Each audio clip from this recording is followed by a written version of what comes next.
Hello, everybody. My name is Donal Whelan, and welcome to the Lincoln Lens.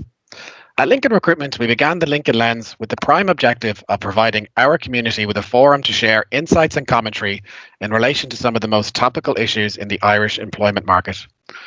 Throughout this series, we will be hosting a number of interviews, seminars, and webinars to provide you with some up-to-date insights across our markets, which you hopefully find beneficial. I'm delighted to say that for this first session, we've one of Ireland's leading and most recognised economists, Jim Power, with us. Jim, you're welcome. Thanks for joining us.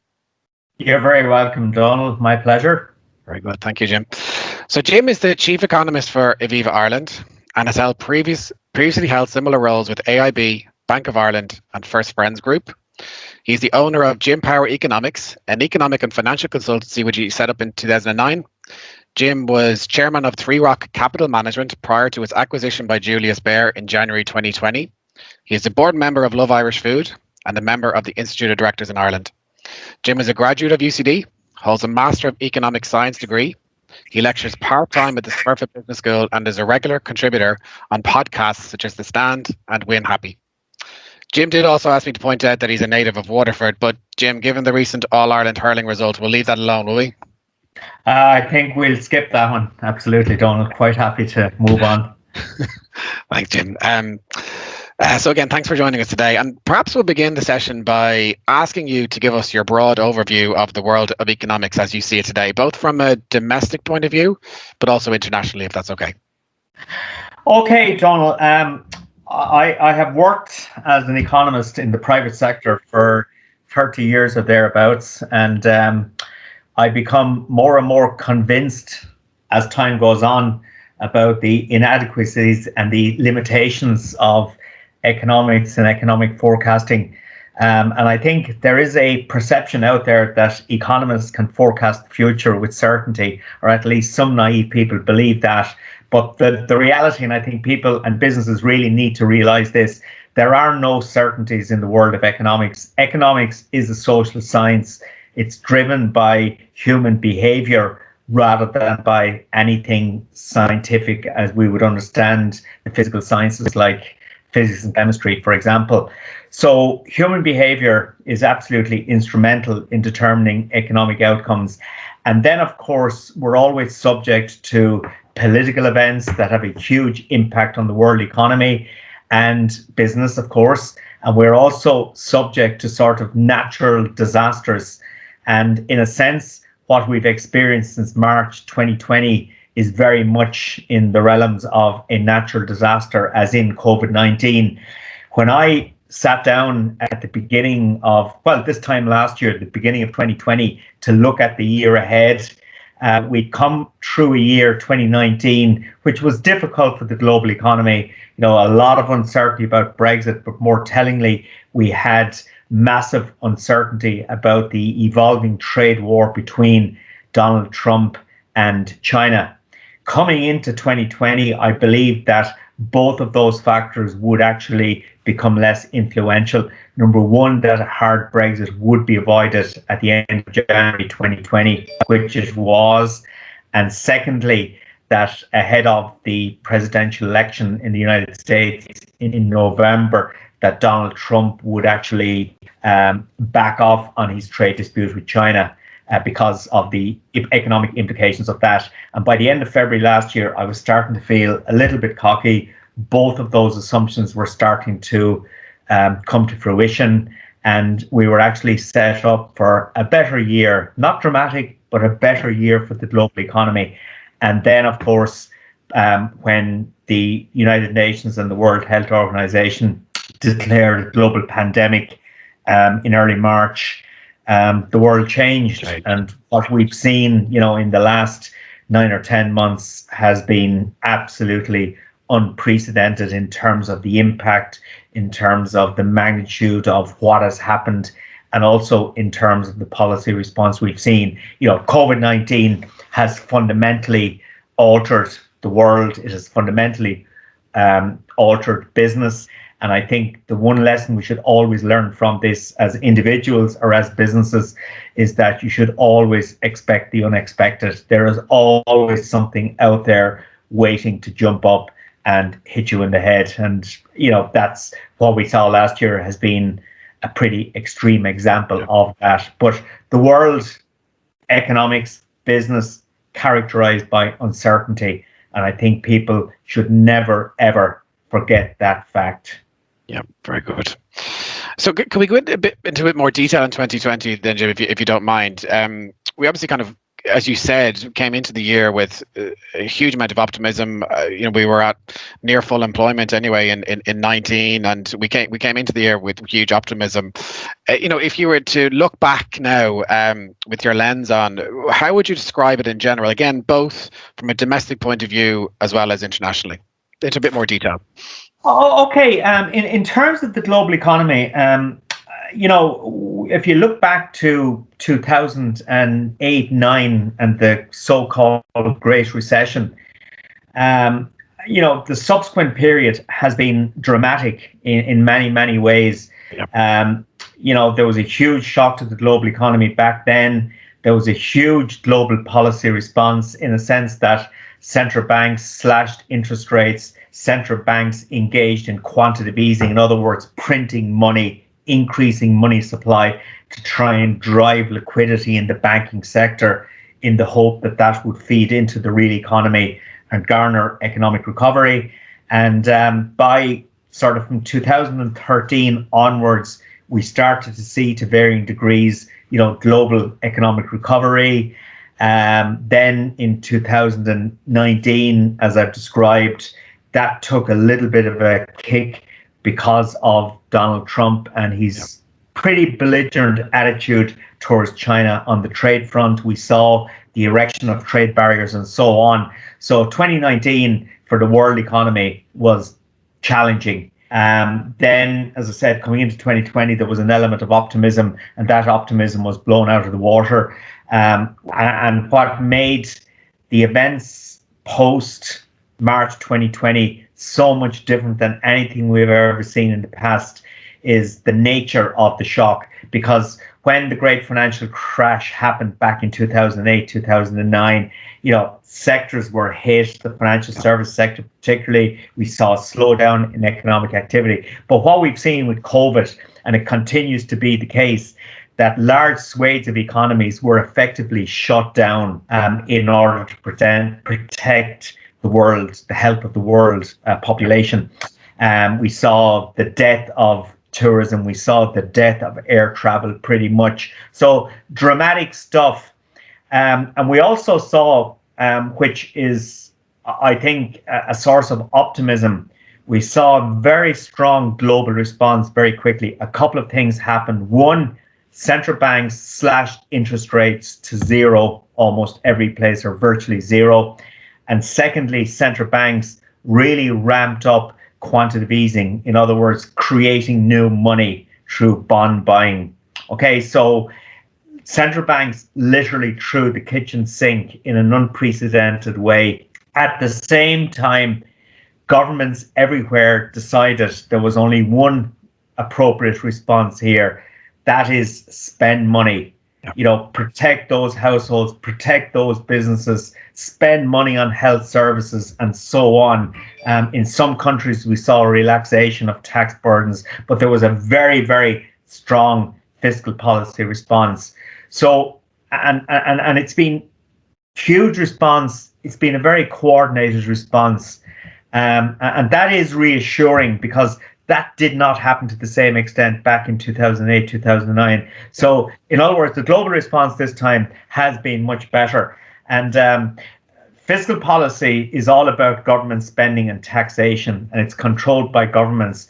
Monetary policy is about controlling interest rates and money supply, and that is controlled by central banks. What we've seen in the last 12 months is that fiscal and monetary policy have worked together hand in glove because governments have been spending a lot of money. They've been running up significant deficits, and the European Union, allowed the EU 27 countries relax their fiscal rules, borrow and spend more money. And at the same time, central banks, by buying bonds, by creating new money, pushed bond yields or long-term interest rates down to the lowest level on record. So if you are a government running up big deficits, the cheaper you can borrow that money, the better. So that's what central banks have been doing. They've been working to ensure, and they continue to do this, they're working to ensure that governments could borrow money as cheaply as possible to run bigger budget deficits. So that's why fiscal and monetary policy operating together, which is very important. And that does give the basis for, a decent recovery in global economic activity at some point. Yep. Obviously, there's one huge caveat here, and that is the path of the virus and the effectiveness and efficiency of the rollout of the vaccine program. What we saw during 2020 basically was, when economies were shut down, economic activity in large parts of economies shut down. And then as they gradually reopened, economic activity came back pretty strongly. But then, of course, when you open up your economy, infection rates started to rise again, forcing the sort of very stringent restrictions we're now seeing in many countries around the world at the moment. So unfortunately, that's where we are at this stage in 2021. Huge uncertainty around the path of the virus and the rollout of the vaccine program. And of course, we have the mutation of the virus now, a few mutations, which is causing a lot of uncertainty as well. So unfortunately, the immediate future is going to be very heavily determined by the virus and the effectiveness of the vaccine program. Here in Ireland, a very, very similar experience. In January, February of 2020, one of the things I was writing about at the time was one of the big challenges for Irish business over the next couple of years was an economy dealing with full employment, with the consequences for wages, the recruitment and retention of workers. Okay, so a very tight labour market, and the business implications of that, I think, are quite obvious. And then, of course, after March, that whole narrative changed dramatically. And we saw a very dramatic slowdown in the economy. However, I would very strongly argue, and I think this is more pronounced in Ireland than anywhere else at the moment, and that is the dual nature of the Irish economy. Because at one level, those sectors that were most adversely affected by COVID-19, particularly tourism-related businesses, hospitality, accommodation, food services, pubs, and so on, and also non-essential retail were hit, and personal services were hit really hard. And, we know in the week to the 19th of January, for example, there was 460,000 people in receipt of the pandemic unemployment payment. The accommodation food services sector accounted for 24% of that total. Retail accounted for 16% and construction accounted for 12%. So it is pretty obvious the sectors of the economy that have been really badly affected. And then, on the other hand, you have other parts of the economy that actually have continued to do very well despite COVID-19. So I'm talking about foreign direct investment. I'm talking about financial services. I'm talking about professional services, the public sector. So if you are somebody working in those parts of the economy, actually your earnings have held up very well in the last 12 months. And that is really reflected, I think, in a few interesting statistics. For 2020 as a whole, the overall tax take was down by just 3.6%, which, given the magnitude of the shock that hit the economy, that's pretty meager. But more tellingly, income tax was down by just 1%. That's despite the fact that in May of last year, at the peak, we had 598,000 people in receipt of the pandemic unemployment payment. So the income tax take has been dramatic. And in fact, last year's income tax take, I think, was the second highest ever recorded in Ireland, and the highest being 2019. Okay, so we're slightly off 2019. What's that telling us? Well, it's telling us that if you're working in foreign direct investment, in financial services, in professional services, in the public sector, your earnings have held up very well, and you've continued to pay taxes. And the other thing it tells us is the very progressive nature of our tax system. The more you earn in this country, the more tax you pay. And basically what I'm saying is that those most adversely affected economically by COVID-19 pay very little income tax anyway, because they're relatively low paid. Those least affected economically by COVID-19 are relatively high earners who pay the bulk of income tax. So that really, really, I think, highlights the dual nature of the economy. And there's a couple of other, I think, important statistics. In the first 11 months of last year, for example, our overall exports were up by 5.8%. That's merchandise exports, goods rather than services. And of that, the chemical and pharmaceutical sector, its exports were up by almost 14%. And that sector accounted for almost 66% of our total merchandise exports. So what I'm saying really is that the foreign direct investment part of the economy performing very well and has provided a very solid anchor for the public finances and for employment in the economy. And the IDA last year, it always loses some jobs, it always creates some jobs. But last year, despite the difficulties, there was a net gain of 8,944 jobs in IDA supported companies, and employment in that sector was brought up to almost 258,000. So in a nutshell, the Irish economy since the advent of COVID-19 has definitely been a story of two very, very different parts. A large segment of the economy doing very well, a large segment of the economy really, really struggling. And it's those sectors that are most exposed to the COVID-19 restrictions. Okay. Very interesting insight, Jim. You mentioned earlier, government spending has been one of the main reactions to the situation, and there's only so long that we can keep on spending, right? Into 2021, which we're in the middle of January now. What's your expectation? I mean, we bounced back as an economy. We bounced back pretty well from the GFC and the previous decade. Do you expect the same? Did you have the same level of optimism, in terms of a response to this going forward? With reference to the spending that has been going on, what's your expectations for this year now that we're in 2021? Oh, okay. I am very much a glass half full type of person. I sense that, Jim. I sense that. The Irish economy in the next 12 months. There is one huge caveat, obviously, and that caveat is the virus and the rollout of the vaccine program, because that obviously supersedes everything else at the moment. But if you look at the sort of fundamental forces that drive the Irish economy, one is the policy background I described, where central banks are continuing to buy bonds and keep long-term interest rates down.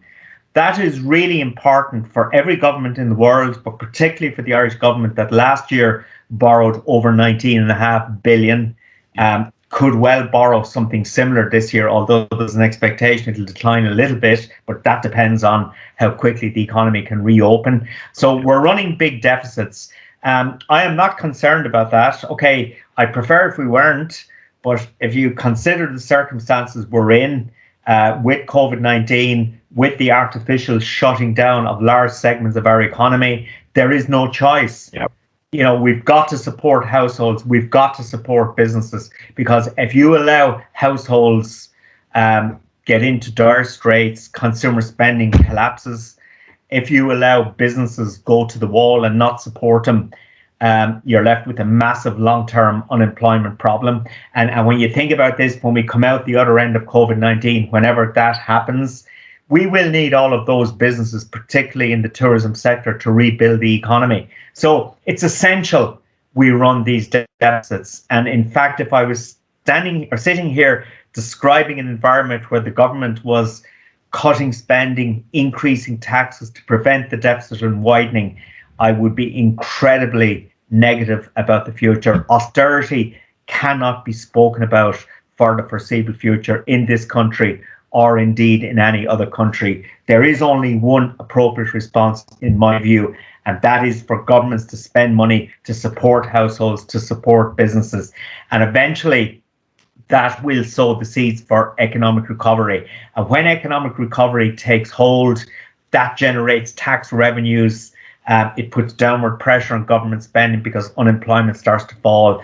And then you get this automatic improvement in the public finances and a reduction in debt. That's what we've got to do. And there is a global acceptance, thankfully, at this stage, that that's what we're going to have to do. So the deficit per se is not a concern for me, because I think there is no choice, because the alternative would be much, much more negative. And then you look at some other aspects of the economy that give me grounds for fundamental optimism.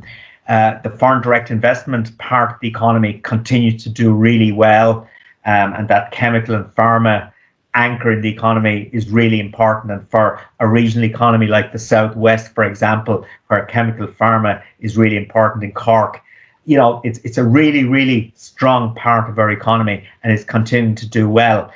Other, you know, source of optimism.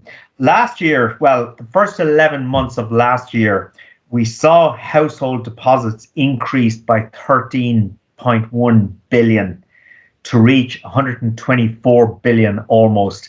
That is the highest level of household savings we've ever seen in this country. And why is that happening? It's happening for a couple of reasons. Well, three reasons. Perhaps people are nervous about the future, so they're being cautious in how they spend. That's one possible explanation. I think there are two stronger explanations. One is that people have continued to earn. Large segments of our workforce have continued to do well during the crisis. And the third bit was, so earnings are holding up very well. And the third piece then is that there's an inability to spend. You know, you're not going on foreign holidays. A lot less people are changing the car. We're not going out. You know, there's a whole load of stuff where we spend our money buying clothes. You know, what's the point in the current environment? So household savings are building up. And at some stage, you know, when people get the opportunity, the wherewithal to go out and spend again, I think that money will be unleashed back into the economy and give a very strong rebound in consumer spending. Not all of it will stay in our economy, of course.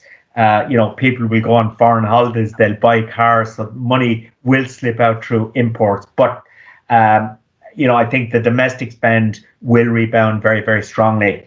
And another thing that's been happening is that corporate deposits have also been growing very strongly. In the first 11 months of last year, corporate deposits increased by just over 10 billion to reach 72 billion. I think that's the highest level of corporate deposits we've ever seen as well. So corporations are building up money in their balance sheets. You know, investing at the moment, there's a reluctance to do so for obvious reasons. But when we get through the other end of COVID-19, driven by the vaccine program, obviously, I think you will see a very strong rebound in business investment spending as well. So there's lots of reasons why the fundamental structures and the nature and characteristics of the Irish economy at the moment would suggest to me that there will be a strong rebound in economic activity. It is all subject to the caveat about the virus and the rollout of the vaccine. And, you know, one's optimism has certainly been tempered somewhat since the end of December, you know, and the move to level 5 restrictions. And, you know, clearly that's probably going to last now for probably most of the first quarter of the year. So that will definitely dampen when the recovery is going to happen.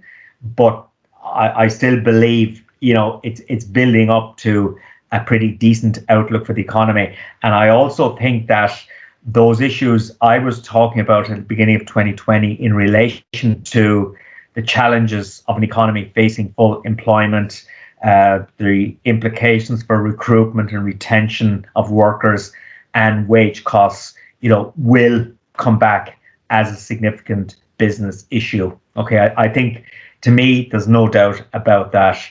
One of the challenges for policymakers will be that it's not those sectors that the unemployment will be.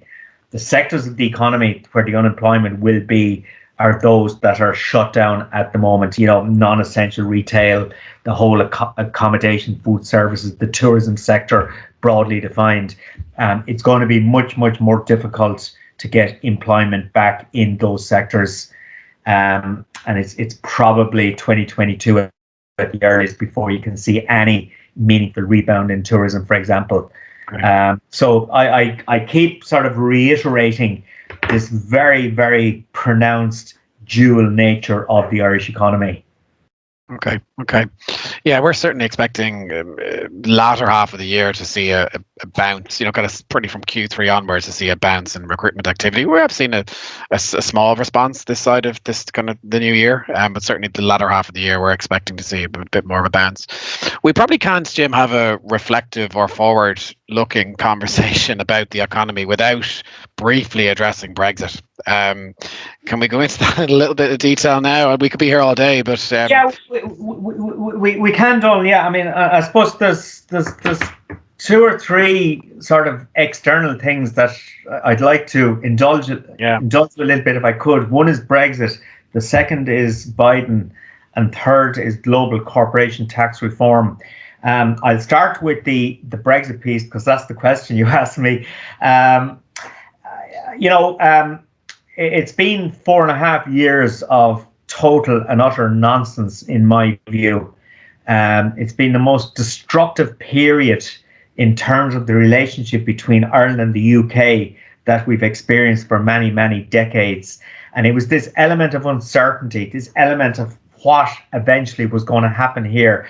I always had a gut instinct, no more than a gut instinct, that sort of sanity would prevail at the end of the day and that a hard Brexit would be avoided. That gut instinct was questioned significantly during the summer months coming into October, November. But as is typically the case at the last minute, and this really was the last minute, Christmas Eve, deal was done between the EU and the United Kingdom, which prevented a hard Brexit. It prevented the application of World Trade Organization tariffs and quotas on the 1st of January 2021. That would have been the nightmare scenario. That thankfully was avoided. And there is still free trade on the good side between the United Kingdom and the European Union. However, and this was always going to be the case as well, regardless of what sort of deal was done, and thankfully the hard Brexit was avoided, but still the fundamental relationship between Ireland and the UK, indeed the EU and the UK, but I think particularly Ireland, has been fundamentally altered by the Brexit deal that has been delivered. We've seen in the first 3 or 4 weeks of the year incredible disruption in trade between the United Kingdom and Ireland, and indeed between the United Kingdom and the rest of the European Union, border delays. And there's no doubt about it, Brexit has changed the world. It is now significantly more difficult to transact business with the UK in either direction, with customs declarations, with customs checks, etc., etc.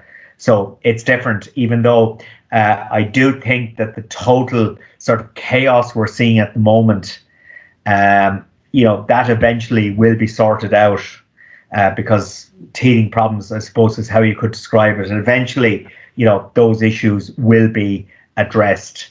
But I still say at the end of the day, it is now much more difficult for Ireland to do business with its closest trading partner.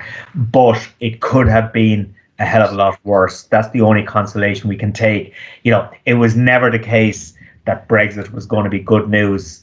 It was just a question of how bad it would be. Okay, and thankfully the worst case scenario was avoided, but it has definitely created a more difficult environment. I think the opportunities for Ireland would be, number one, we're now the only English-speaking country in the European Union. So from the perspective of foreign direct investment, that's good news.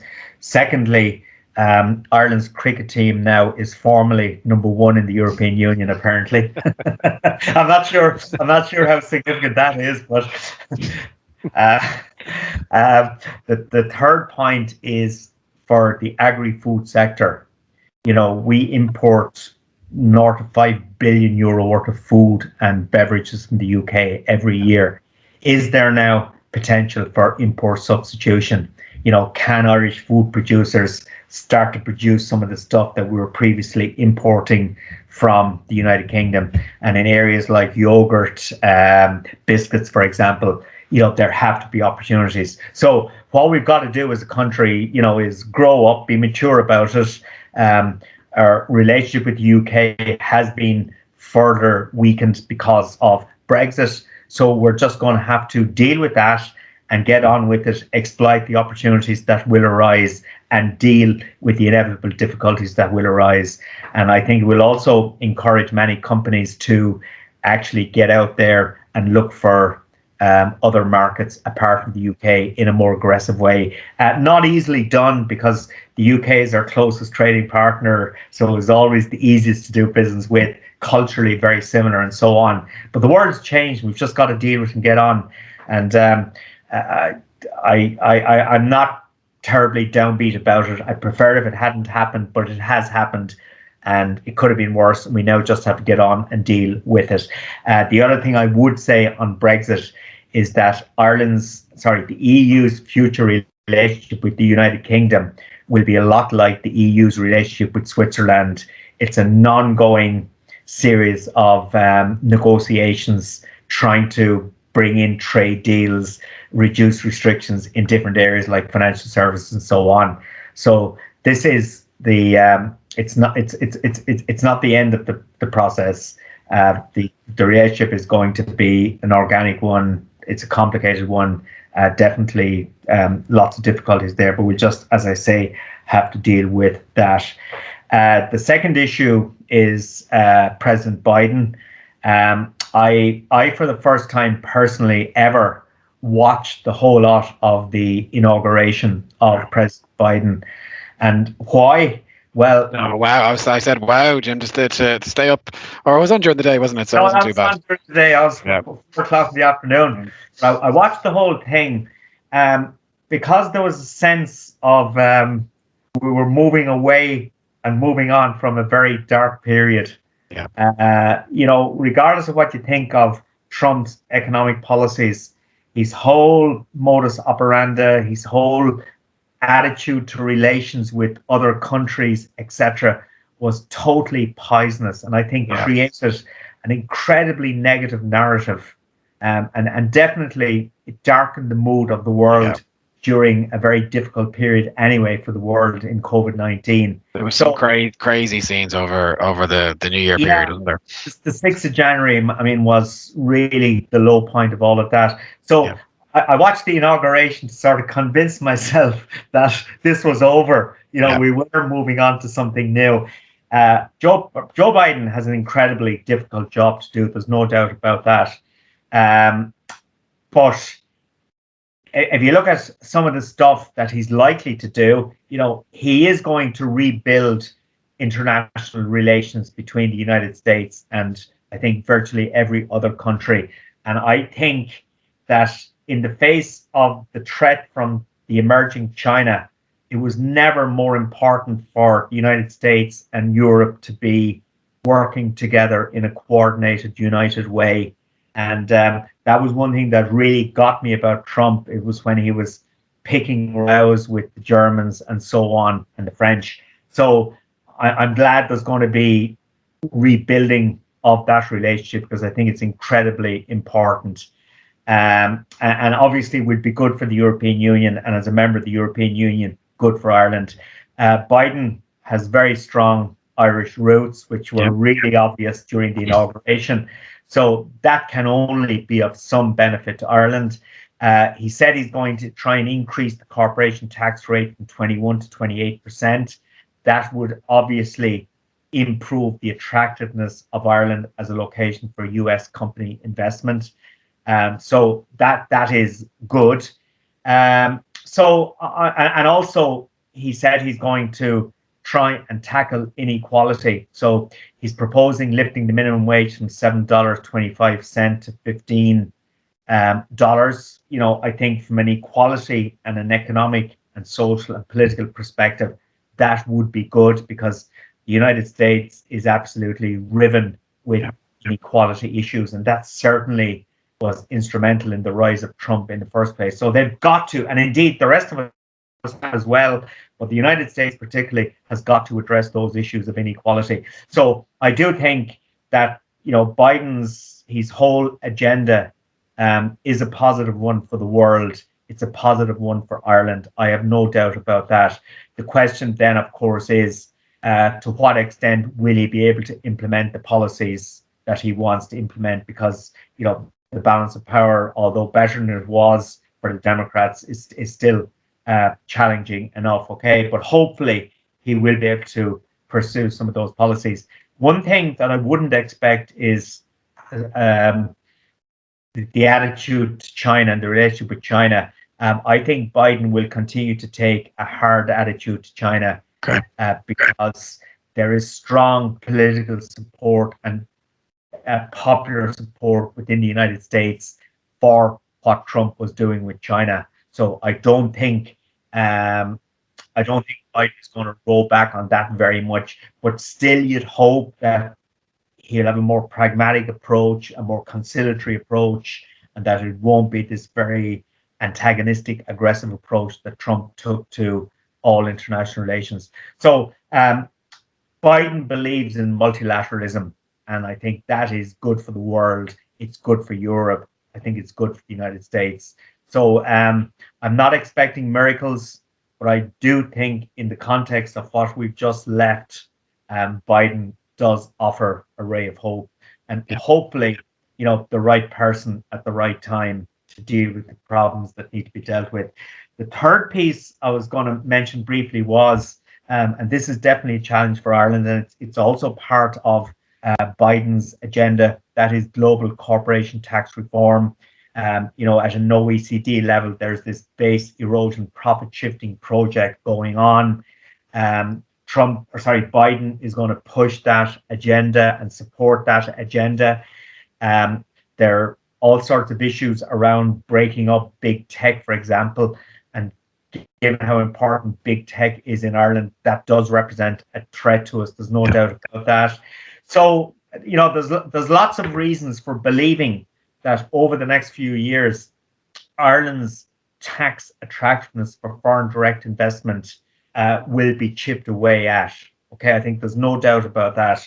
So the response here has got to be, we have got to continue to address all of those other areas that make us an attractive location for foreign direct investment.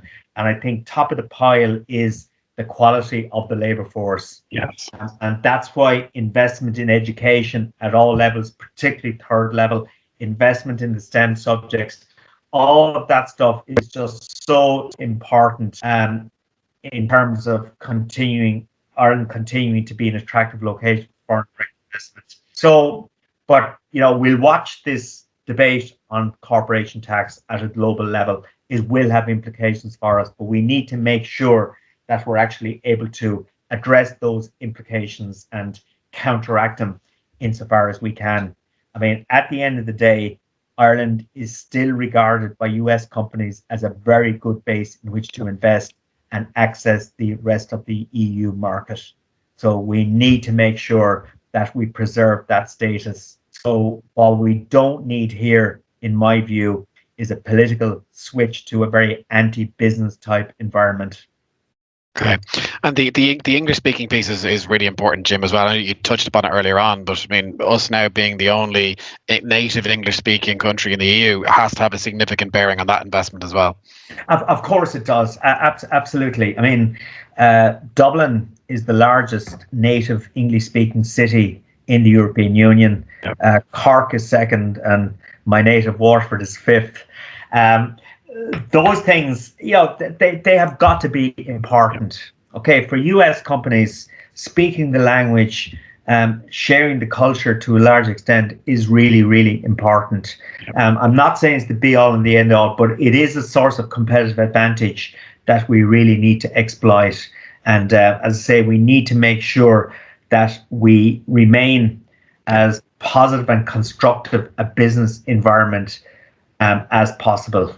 Okay, very good. And perhaps with the Biden links to Ballina, we'll see Ballina becoming an epicenter for financial activity in Ireland in the future. So, Jim, overall, I mean, you sound very, very positive. Obviously, caveat that with certain levels of caution, but overall, very positive and optimistic about Ireland's performance as an economy this year, 2021 and beyond. I am actually. I mean, it's very easy to get caught up in the despair of the moment, and there is a lot of despair out there. Yeah. People are searching for hope and optimism. Oh, they are indeed, but it's a very dark place at the moment. With COVID-19, with the restrictions on what we can do, and I think it's particularly difficult on an island where we need to get off the island as often as possible. Yeah. We can't do any of that stuff. So it's a dark period. I'm not underestimating that for one moment. And, you really would worry about the mental health implications of what's going on at the moment. And this is my big caveat, and this is an epidemiological question rather than an economic one. But if the vaccine program is rolled out successfully, safely, efficiently, effectively, well, then I'd be very positive actually about the ability of the Irish economy to get back on its feet very, very quickly. And I think if you look at the period after 2011, 2012, in many ways, I think in virtually every way, economically, that was a much more difficult period because we had a collapse in our banking system. We had the Troika stepping in. We had all of this dreadful stuff happening. This is very, very different. And what really makes it different is the fact that we're not alone. What we are experiencing is exactly what virtually every country in the world is experiencing at the moment, with a few exceptions. So that should be a source of consolation as well. But as I say, the fundamental structures of the economy are good. There's a lot of personal and corporate savings building up. They will be unleashed back into the economy at some stage. So provided we, and I think this is really important, provided we maintain political stability, provided we maintain as pro-business and environment as possible, I'd be very optimistic about the future. Very good, Jim. Thank you. That's a good note to end this session on, I think. So it just really leaves me to say thank you so much for your expert advice and opinion on this topic. And perhaps we can take it up again in 6-9 months' time, and hopefully the vaccine has been rolled out successfully, and we're more looking forward again to a brighter future. So, Jim, thank you so much. You're very welcome, Donald. Thank you very much.